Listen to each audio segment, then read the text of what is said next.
Hi friends, मेरा नाम है अमन आनंद और आपके सामने मैं अपनी फर्स्ट वीडियो लेके आ रहा हूँ जिसमें मैं द हिमालयन रेंज के बारे में डिस्कशन करने जा रहा हूँ। तो इस वीडियो में हम जानेंगे कि हिमालयन का फॉर्मेशन कैसे हुआ, क्या वो अर्थ के फॉर्मेशन के टाइम से एग्जिस्ट करता है या फिर वो बाद में बना है। ठीक है, उसका डिवीज़न देखेंगे नॉर्थ टू साउथ और वेस्ट टू ईस्ट कैसे है, और ये भी जानेंगे कि इंडिया के अकॉर्डिंग द हिमालयन रेंज का सिग्निफिकेंस क्या है। तो चलिए स्टार्ट करते हैं। तो चलिए अब हम चलते हैं इंट्रो की तरफ, द हिमालयन के इंट्रो की तरफ। ये मैंने द हिमालयन रेंज बना दिया है। ठीक है, मेरे पास उतना जगह नहीं कि मैं पूरा इंडिया का मैप बना सकूँ। ठीक, तो देखिए, इट सेपरेट्स इंडियन सब कॉन्टिनेंट फ्रॉम तिब्बतियन प्लेट्यू। जैसा कि आपको पता है कि जो ये हिमालयन रेंज इंडिया के नॉर्दर्न मोस्ट पार्ट में प्रेजेंट है। ठीक है, तो ये क्या करता है, ये इंडियन सब कॉन्टिनेंट को इस तिब्बतियन प्लेट्यू से सेपरेट करता है। ठीक, it represents the loftiest and one of the most rugged mountain barriers of the world। ठीक है, जो ये हिमालयन रेंज है इसमें वर्ल्ड की सबसे हाईएस्ट पीक्स हैं। ठीक, और जो माउंटेन बैरियर है, जो वर्ल्ड का सबसे रज्ड माउंटेन बैरियर है। रज्ड मतलब जो माउंटेन प्लेस्ड है वो अनइवनली प्लेस्ड है। ठीक है, एक ही ऑर्डर में प्लेस्ड नहीं है। ठीक, includes Mount Everest 8,848 metre situated at Nepal China border. ठीक है, और इसी रेंज में दुनिया की सबसे हाईएस्ट पीक है जिसका नाम है क्या, माउंट एवरेस्ट, और उसका हाइट कितना है 8,848 मीटर। ठीक है, और साथ ही और भी कुछ प्रोमिनेंट पीक्स हैं जैसे गुरला मंदाता हो गया, कंचनजुंगा, नमचा बरुआ, मकालू, धौलागिरी, नंदा देवी, K2, नंगा पर्वत, और सबसे ईस्ट में नमचा बरुआ। ठीक है, और आपको मैं एक इसमें इंटरेस्टिंग फैक्ट भी बता दूं कि जो माउंट एवरेस्ट है, जो ये माउंट एवरेस्ट है, ये पड़ा था, ये नाम दिया गया था सर एंड्रू वॉग ने दिया था 1865 ने अपने सर के ऑनर में। उनके सर का नाम था जॉर्ज एवरेस्ट। ठीक है, जो इंडिया के सर्वेयर जनरल ऑफ इंडिया भी रहे हैं 1830 से लेके 1843 तक। ठीक है, it includes 10 of the 14 8,000 metre peaks. ठीक है, सिर्फ इसी हिमालयन रेंज में जो वर्ल्ड की 14 हाईएस्ट पीक्स हैं उसमें से 10 सिर्फ इसी में प्रेजेंट है। उसमें से 10 हाईएस्ट पीक सिर्फ इसी रेंज में प्रेजेंट है। ठीक, हाईएस्ट पीक आउटसाइड एशिया। ठीक है, और जब हम बात करते हैं एशिया के बाहर की हाईएस्ट पीक की, तो सबसे पहले नाम आता है माउंट एकोनगुआ का, जिसका हाइट है 6,691 मीटर, जो कहाँ है, एंडेस रेंज में। एंडेस रेंज का है अर्जेंटीना, और अर्जेंटीना का है साउथ अमेरिका। और इससे रिलेटेड एक बहुत इंटरेस्टिंग फैक्ट है क्या, कि जो जितना माउंट एकोनगुआ का हाइट है ना 6,691 मीटर, उससे 50 ज्यादा हाईएस्ट पीक इसी रेंज में प्रेजेंट है। वो 50 प्लस जो रेंज है उनकी जो हाइट है 7,200 मीटर से भी ज्यादा है। तो सोच लीजिए उनके सामने अकोनगुआ, माउंट अकोनगुआ कहाँ आता है। It covers a distance of 2,400 kilometre. ठीक है, जो हिमालयन रेंज है ये 2,400 किलोमीटर का डिस्टेंस कवर करता है। ठीक है, और ये 2,400 किलोमीटर का डिस्टेंस कवर करते हुए देखिए कौन कौन सी कंट्री को क्रॉस करता है, इंडिया, नेपाल, पाकिस्तान, चाइना और भूटान। ठीक है, इंडिया में तो है ही इसका बहुत पोर्शन, पाकिस्तान में भी इसका पोर्शन है, चाइना को भी क्रॉस करता है, नेपाल से भी क्रॉस कर रहा है ये। ठीक है, और भूटान से भी क्रॉस करता है। ठीक, it's with varies from 400 kilometre in Kashmir to 150 kilometre in Arunachal Pradesh. अगर हम इंडिया की बात करते हैं तो कश्मीर में इसकी विड्थ, जो इसकी चौड़ाई है 400 किलोमीटर के लगभग होती है, और अरुणाचल प्रदेश आते आते इसकी जो विड्थ है 150 किलोमीटर तक हो जाती है। ठीक, तो इसकी विड्थ वेरी करती है। अब देखिए जो हिमालय है, हिमालय जो वर्ड है उसका मीनिंग क्या है, एबॉर्ड ऑफ स्नो। एबॉर्ड ऑफ स्नो मतलब बर्फ से ढका हुआ घर या फिर बर्फ से ढका हुआ पर्वत। ठीक, और जो टिबेटन्स हैं और जो शेरपाज हैं वो इसे चोमोलुंगमा नाम से भी जानते हैं। चोमोलुंगमा मतलब मदर गॉडेस ऑफ द अर्थ, मतलब अर्थ की देवी माँ। ठीक है, अब ये तो हो गया इसका मीनिंग। अब बहुत सारे पासेस, बहुत सारे ग्लेशियर्स, बहुत सारे रिवर्स इस हिमालयन रेंज से पास करते हैं। तो मैंने कुछ प्रोमिनेंट पीक्स के नेम लिखे हैं। तो देखिए पहला पासेज है बर्चा लाचाला, रोहतांग पास, शिपकी पास, लिपू लेक पास। लिपू लेक पास जो अभी हाल ही में विवादित मुद्दा है, इसको नेपाल ने अपने मैप में शो कर दिया था, ठीक है। और खाइबर पास बहुत इंपॉर्टेंट, हिस्ट्री में जितने भी इन्वेजन्स हुई है नॉर्थ वेस्ट से, तो जितने भी इन्वेडर्स है इसी पास से एंटर करते थे इंडिया में, खाइबर पास से, ठीक है। और भी बहुत सारी हैं, ठीक। अब आते हैं ग्लेशियर के ऊपर, ठीक है। ग्लेशियर देखिए, सबसे पहला है फेडचेनको, ये ध्यान रखिए बहुत इंपॉर्टेंट है। पोलर रीजन के बाहर, पोलर रीजन के बाहर सबसे बड़ा जो ग्लेशियर है वो फेडचेनको है, ठीक है। फिर है सियाचिन, जिसका टेम्परेचर -50 डिग्री सेल्सियस तक भी डिप कर जाता है, और जहाँ हमारे इंडियन सोल्जर हमारे देश की रक्षा कर रहे हैं, ब्रेव सोल्जर्स, ठीक है। और जैसे गंगोत्री है, जहाँ से गंगा ओरिजिनेट करती है, ठीक है। और चोमोलुंगमा भी एक ग्लेशियर का ही नाम है, ठीक है। और अब आते हैं रिवर्स पे, रिवर्स जैसे कि Indus, Ganga, Brahmaputra, yellow river और यंग्स। जो ये यंग्स रिवर है ये चाइना की रिवर है और एशिया की सबसे बड़ी रिवर है। वर्ल्ड में इसका रैंक आता है 3rd पे। नाइल जो रिवर है वो 1st पे आती है, ठीक है। और ये यंग्स आता है 3rd नंबर पे। तो चलिए अब हम चलते हैं हिमालयन की फॉर्मेशन की तरफ, ठीक है।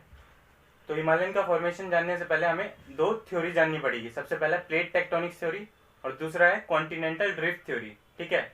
जो ये प्लेट टेक्टोनिक्स थ्योरी है वो कॉन्टिनेंटल ड्रिफ्ट थ्योरी का मॉडर्न वर्जन है, ठीक है। और जो कॉन्टिनेंटल ड्रिफ्ट थ्योरी है उसे 1912 में एल्फ्रेड वैगनर ने दिया था, ठीक है। चलिए देखते हैं प्लेट टेक्टोनिक्स थ्योरी क्या है। According to this theory, the crust of the earth has been formed out of 7 major and some minor plates, ठीक है। तो ये थ्योरी क्या कहती है कि जो अर्थ है, जो अर्थ क्रस्ट है वो 7 मेजर और कुछ माइनर क्रस्ट से, माइनर प्लेट से मिलके बना है, ठीक है ना। तो वो कौन कौन सी प्लेट्स हैं, ठीक है, वो देख लेते हैं। जो इस रीजन वाली प्लेट है उसे कहते हैं हम नॉर्थ अमेरिकन प्लेट। जो इस रीजन वाली प्लेट है उसे साउथ अमेरिकन प्लेट कहते हैं हम, ठीक है। और जो इस रीजन वाली प्लेट है अफ्रीकन प्लेट है। यहाँ पे जो अफ्रीका का पार्ट आ रहा है, इंडिया का पार्ट आ रहा है, और इंडिया आ रहा है और ऑस्ट्रेलिया आ रहा है, इस प्लेट को कहते हैं हम इंडो ऑस्ट्रेलियन प्लेट। और जो ये बड़े वाले रीजन में जो प्लेट है जो एशिया और यूरोप दोनों को कवर कर रहा है वो यूरेशियन प्लेट। और सबसे नीचे जो है एंटार्क्टिक प्लेट है, और ये साइड में पैसिफिक प्लेट, इधर साइड नॉर्थ अमेरिका के इधर और यूरेशियन प्लेट के उधर, ठीक है। तो ये है प्लेट्स, ठीक है। अब जानते हैं कि इन प्लेट्स के मूवमेंट की वजह से क्या होता है। The movement of the plates results in folding, faulting and volcanic activities, ठीक है। और इन्हीं सब प्लेट्स की मूवमेंट की वजह से फोल्डिंग, फॉल्टिंग और वॉल्केनिक जैसी एक्टिविटीज होती हैं।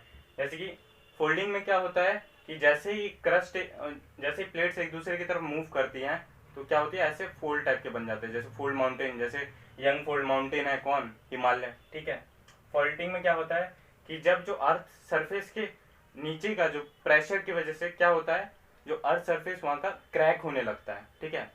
तो उस प्रोसेस को हम कहते हैं फॉल्टिंग, जिसकी वजह से ब्लॉक माउंटेन्स बनते हैं, ठीक है, जैसे कि सतपुरा और विंध्यन रेंज, ठीक।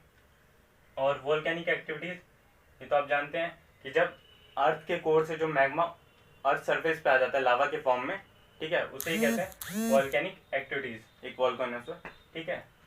अब आते हैं कि जो प्लेट की मूवमेंट है वो तो होती है, पर वो किस किस टाइप की प्लेट मूवमेंट होती है। सबसे पहला होता है कन्वर्जेंट, ठीक है। और कन्वर्जेंट प्लेट मूवमेंट में क्या होता है कि जब प्लेट एक दूसरे की तरफ आती हैं ऐसे करके, ठीक है, इस टाइप के मूवमेंट को हम कहते हैं कन्वर्जेंट प्लेट मूवमेंट, ठीक है। और जब दो प्लेट एक दूसरे से ऐसे अलग हो रही होती हैं, ठीक है, तो उसको हम कहते हैं डाइवर्जेंट प्लेट मूवमेंट, ठीक है। अब आता है लास्ट ट्रांसफॉर्म प्लेट मूवमेंट। इसमें क्या होता है कि जब दो प्लेट्स एक दूसरे से आगे पीछे ऐसे हो जाती हैं ऐसे, ठीक है, तो उस टाइप के प्लेट मूवमेंट को हम कहते हैं ट्रांसफॉर्म प्लेट मूवमेंट। चलिए अब हम आते हैं कॉन्टिनेंटल ड्रिफ्ट थ्योरी की तरफ, ठीक है। ये थ्योरी क्या कहता है कि जो हमारा अर्थ है, ठीक है, जो हमारा अर्थ है वो आज से 20 करोड़ साल पहले, 20 करोड़ साल पहले ये कॉन्टिनेंट्स के फॉर्म में नहीं था। मतलब जो इसका लैंड मास है वो आज जैसे हमारे पास 7 कॉन्टिनेंट्स है वैसे नहीं था। वो 20 करोड़ साल पहले एक सुपर कॉन्टिनेंट के रूप में एग्जिस्ट करता था जिसका नाम था पेंजिया, ठीक है। बस यही एक लैंड मास था इतना बड़ा, ये जो सुपर कॉन्टिनेंट है जिसे कहते हैं पेंजिया, ठीक है। और इसके चारों तरफ क्या था, जो ओशियन था उसे कहते थे पैंथलासा, ठीक है। और फिर धीरे धीरे प्लेट के मूवमेंट की वजह से क्या हुआ, इसकी क्रस्ट 2 पार्ट में टूट गया, ठीक है। 2 पार्ट में जो टूटा है ये, तो इसका नॉर्दर्न पार्ट को हम कहते हैं लॉरेशिया या फिर अंगारा लैंड, और इसके साउदर्न पार्ट को हम कहते हैं गोंडवाना लैंड, ठीक है। और जो ये टूटा है तो इसके बीच में जो ओशियन का पानी भर गया है, तो हम उस पार्ट को हम कहते हैं, उस ओशियन को, उस पार्ट को हम क्या कहते हैं, टेथिस सी। ठीक है। और जो लॉरेशिया है या जो अंगारा लैंड है, उसमें अभी का जो कॉन्टिनेंट है, एशिया, यूरोप और नॉर्थ अमेरिका, वो सब इसी में एग्जिस्ट करता था। ठीक है।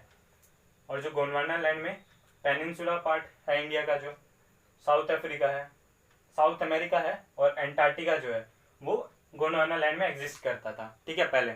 और धीरे धीरे क्या हुआ है कि प्लेट की मूवमेंट की वजह से ये क्रस्ट भी और क्या हुआ, डिवाइड होते चल गया और 7 कॉन्टिनेंट्स का फॉर्मेशन हुआ है। ठीक है। और उसी दौरान क्या था, जो इंडो ऑस्ट्रेलियन प्लेट था, ठीक है, वो भी टूटा और क्या हुआ, नॉर्थवर्ड शिफ्ट होने लग गया। तो देख सकते हैं पेनिनसुला पार्ट है जो इंडो ऑस्ट्रेलियन प्लेट का वो जो एक पार्ट है। ठीक है, ये देखिए नॉर्थवर्ड शिफ्ट होने लग गया है। नॉर्थवर्ड शिफ्ट धीरे धीरे होते होते ये क्या किया है, यूरेशियन प्लेट से कोलाइड कर गया है। ठीक है, यूरेशियन प्लेट से कोलाइड कर गया, और इसी कोलिजन की वजह से इस साइड में, ठीक है, पेनिनसुला के नॉर्थ पार्ट में क्या हुआ है, एक फोल्ड माउंटेन रेंज का फॉर्मेशन हुआ है। ठीक है, फोल्ड माउंटेन रेंज का फॉर्मेशन हुआ है, जिसे हम द हिमालयन के नाम से जानते हैं। ठीक है, वो फोल्ड माउंटेन का रेंज है, और इसी कोलिजन की वजह से हिमालयन रेंज के फुट हिल्स पे एक बेसिन बन गया, एक बहुत लार्ज बेसिन बन गया है। ठीक है, जिसमें जो है नॉर्थ से जितनी भी रिवर्स आती हैं वो अपने ग्रेवल, एलुवियम, ठीक है, ये सब लाते लाते डिपोजिट करते गया है। धीरे धीरे ये क्या हुआ, ये जो बेसिन है भरते गया है, और यहाँ एलुवियम और ग्रेवल डिपोजिट हो गया, जिससे क्या हुआ है, नॉर्दर्न प्लेन का फॉर्मेशन हुआ है, जो कि बहुत फर्टाइल लैंड है। ठीक है, तो हम कह सकते हैं कि जो हिमालयन रेंज है वो पेनिनसुला पार्ट से बहुत ही यंग है। ठीक है, बहुत ही यंग है, क्योंकि ये तो नया ही बना है as compare to peninsula part. ठीक है, क्योंकि पेनिनसुला पार्ट गोंडवाना लैंड का पार्ट था और वो बहुत पुराना है। ठीक है, और हम एक बात मैं आपको बता दूं कि जो प्रोसेस हुआ है, जो ब्रेकिंग हुआ है, जो प्लेट मूवमेंट की वजह से क्रस्ट का, और जो कॉन्टिनेंट्स का फॉर्मेशन हुआ है 7, ये 1 या 2 साल में नहीं हुआ है, इसको बनने में मिलियंस ऑफ ईयर लगे हैं। ठीक है, ये मिलियंस ऑफ ईयर में ये सब काम हुआ है। अब हम बात करते हैं हिमालयन के डिवीजन के बारे में। ठीक है, तो जो हिमालय का डिवीजन है वो हमने 2 टाइप से किया हुआ है। पहला है नॉर्थ टू साउथ, मतलब नॉर्थ टू साउथ, और वेस्ट टू ईस्ट। ठीक है, सबसे पहले हम बात करने जा रहे हैं नॉर्थ टू ईस्ट वाले डिवीजन के बारे में। तो नॉर्थ टू ईस्ट में जब हम बात करते हैं तो सबसे जो नॉर्दर्न मोस्ट रेंज आती है, इसमें जो 3 पैरेलल रेंजेस हैं, ठीक है, उसमें जो सबसे नॉर्दर्न रेंज आता है उसे हम कहते हैं ग्रेट या फिर इनर हिमालय, या फिर हम इसे हिमाद्री कहते हैं। जो मिडल वाला है रेंज उसे हम क्या कहते हैं, हिमाचल और लेसर हिमालय। ठीक, और जो सबसे साउदर्न मोस्ट रेंज है उसे हम कहते हैं शिवालिक। ठीक है, ये जो काराकोरम रेंज है, लद्दाख रेंज है, जस्कर रेंज है और कैलाश रेंज है, ये सब ग्रेट और इनर हिमालय का ही पार्ट है। ठीक है, तो अब हम बात करते हैं ग्रेट इनर हिमालय के बारे में। ग्रेट या फिर इनर हिमालय या फिर हिमाद्री, मोस्ट कॉन्टिन्यूस रेंज। ठीक है, तो ये वाला जो सबसे पहला वाला जो रेंज है मोस्ट कॉन्टिन्यूस, यहाँ पे आपको देखिएगा कि कोई भी ऐसे क्रैक नजर नहीं आ रहा, मतलब गैपिंग नजर नहीं आ रही, मोस्ट कॉन्टिन्यूस रेंज है। And consist loftiest peaks with average height 6000 metre. और इस रेंज में जो ग्रेट हिमालय वाला रेंज है, जो इनर हिमालय वाला रेंज है, इसमें सबसे लॉफ्टीएस्ट पीक प्रेजेंट है, मतलब सबसे हाईएस्ट पीक प्रेजेंट है। ठीक है, जिनकी एवरेज हाइट है 6000 मीटर, मतलब उससे ही ज़्यादा मतलब हाइट के यहाँ पे पीक्स प्रेजेंट है। जैसे कि उनमें से कुछ हैं, माउंट एवरेस्ट सबसे हाईएस्ट, मकालू हो गया, कंचनजुंगा हो गया, नमचा बरुआ हो गया सबसे ईस्टर्न। ठीक है, K2 हो गया जो कि इंडिया की सबसे बड़ी चोटी है, जिसे गॉडविन ऑस्टिन भी कहते हैं। ठीक है, और नंगा पर्वत हो गया। अब मैं इसमें एक हल्का सा कॉन्सेप्ट देना चाहता हूँ कि क्यों क्यों मतलब इसी रेंज में, ग्रेट हिमालय वाले रेंज में या इनर हिमालय वाले रेंज में सबसे हाईएस्ट पीक है, शिवालिक में क्यों नहीं है और ये हिमाचल वाले में क्यों नहीं है। इसलिए नहीं है क्योंकि जब ये जो पेनिनसुला पार्ट था यूरेशियन प्लेट से टकराया, तो सबसे पहले जो कांटेक्ट हुआ था वो पार्ट था ये ग्रेट हिमालय वाला पार्ट। तो इसीलिए सबसे हाईएस्ट पीक ग्रेट हिमालय वाला पार्ट में, फिर उससे छोटा है आपका हिमाचल वाले में, फिर उससे फिर थोड़ा छोटा जो पीक्स आता है वो आता है आपका शिवालिक वाले रेंज में। ठीक है, और जो आपका ग्रेट हिमालय वाले रेंज है इसमें 6000 मीटर के एवरेज हाइट के मतलब पीक्स पाए जाते हैं। ठीक है, और ये माउंट एवरेस्ट। माउंट एवरेस्ट जो सबसे हाईएस्ट है, इसके बारे में कुछ फैक्ट बता देता हूँ कि जो माउंट एवरेस्ट है इसको सबसे पहले क्लाइम किया था टेंजिंग नोरगे ने और एडमंड हिलरी ने। उसमें से टेंजिंग नोरगे थे नेपाल के और हिलरी थे, एडमंड हिलरी थे न्यूजीलैंड के, जिन्होंने 1953 में सबसे पहले इसको क्लाइम किया था। ठीक है। और अगर हम बात करते हैं इंडिया की, इंडिया में जो फर्स्ट मैन थे उन्होंने किया था 1965 में। उनका नाम था अवतार सिंह चीमा। ठीक है।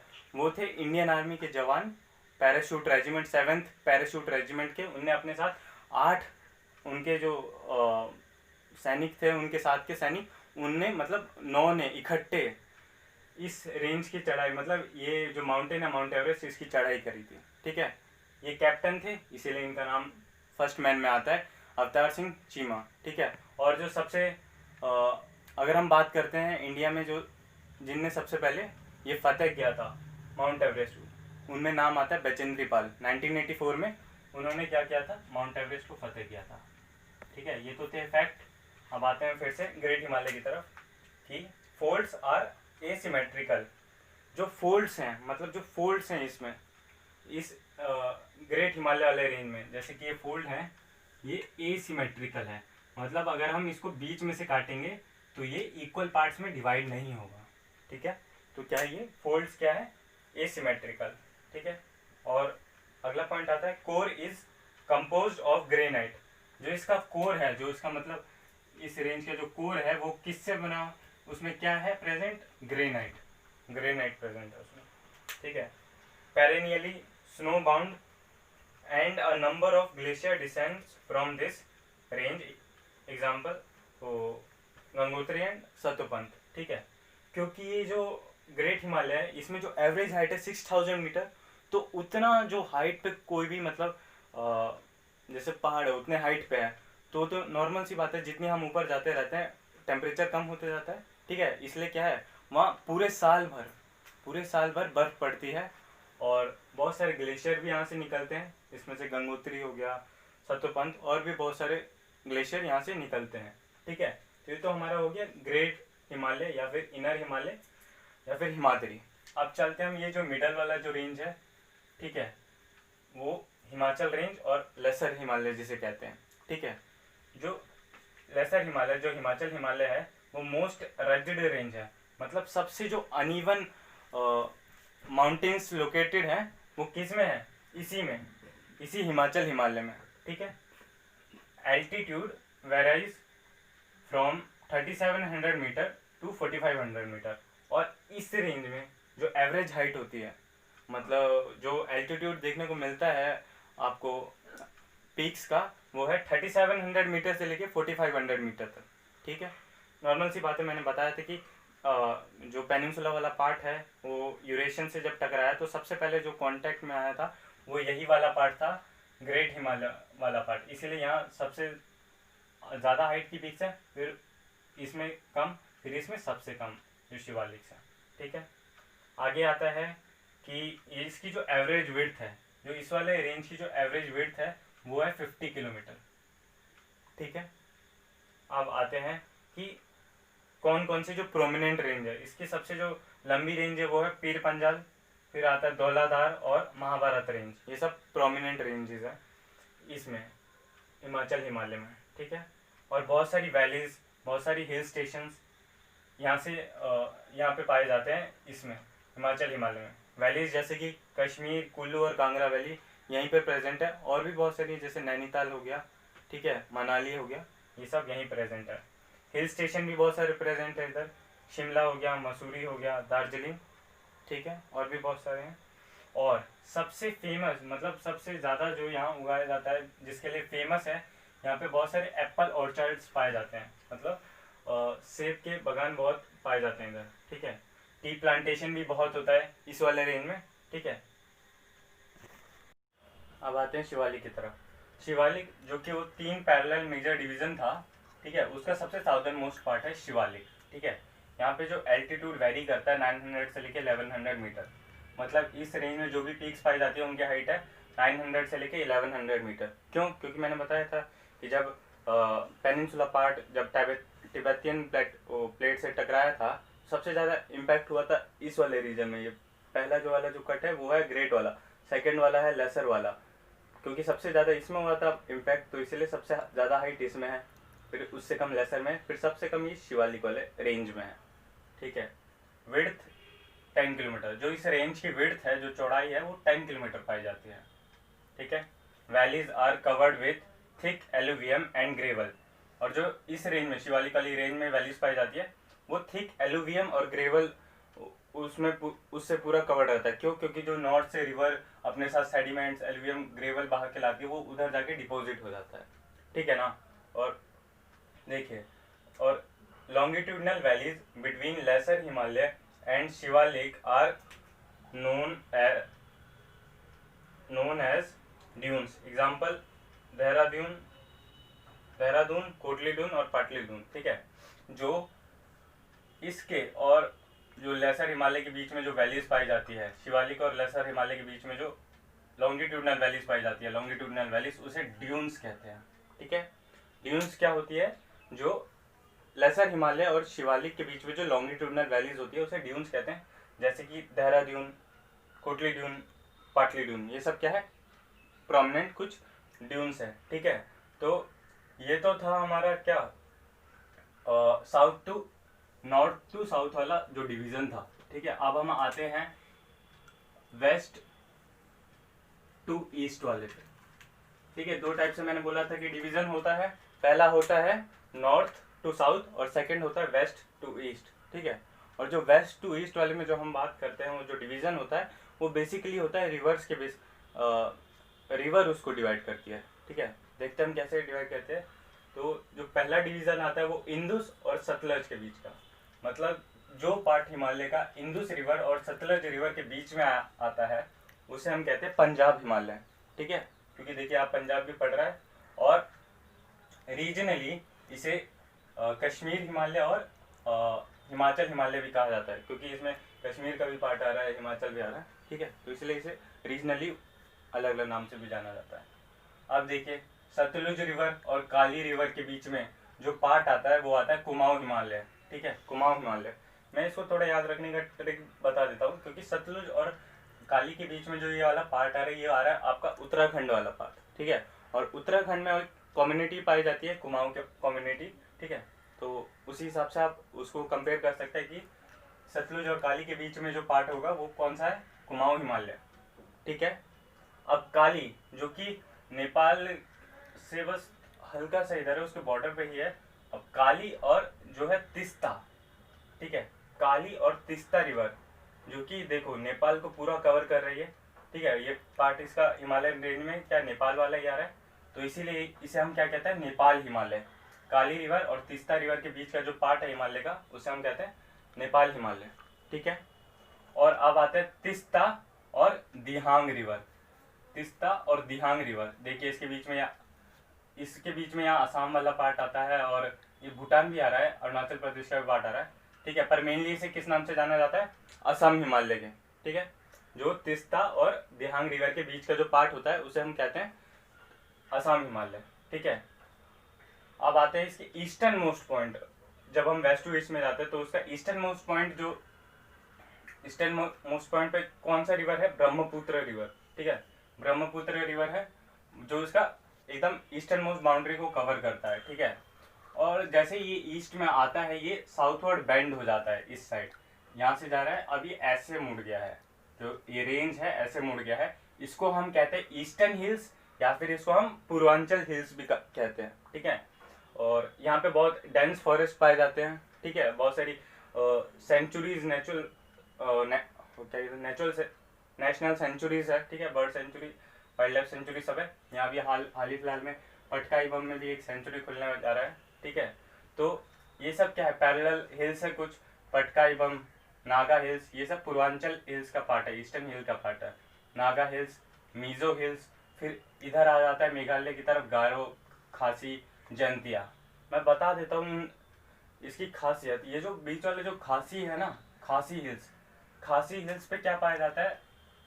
खासी हिल्स पे ही है वर्ल्ड का सबसे वेटेस्ट पार्ट।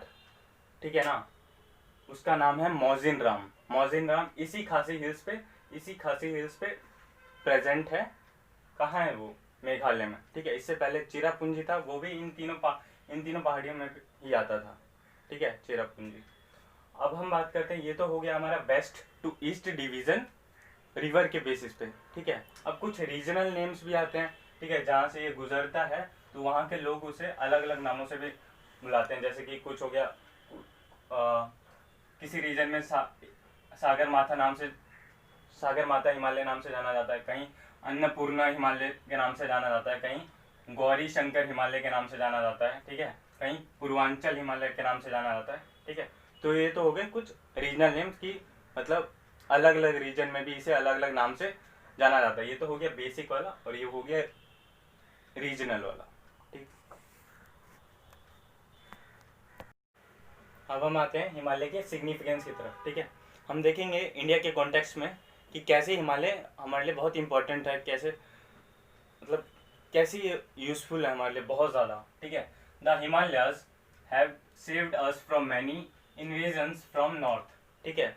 जो हिस्ट्री में जितने भी आक्रमण हुए हैं, ठीक है, इन्वेजन हुए हैं, जो भी इन्वेडर्स थे नॉर्थ वेस्ट से ही आए हैं या फिर ईस्ट से आए हैं या फिर आपके साउथ से आए हैं, कोई भी इन्वेजन नॉर्थ से नहीं हुआ है। क्यों? क्योंकि as a front line barrier के रूप में हिमालय ने काम किया है, ठीक है, कोई भी इसको क्रॉस करके नहीं आ पाया।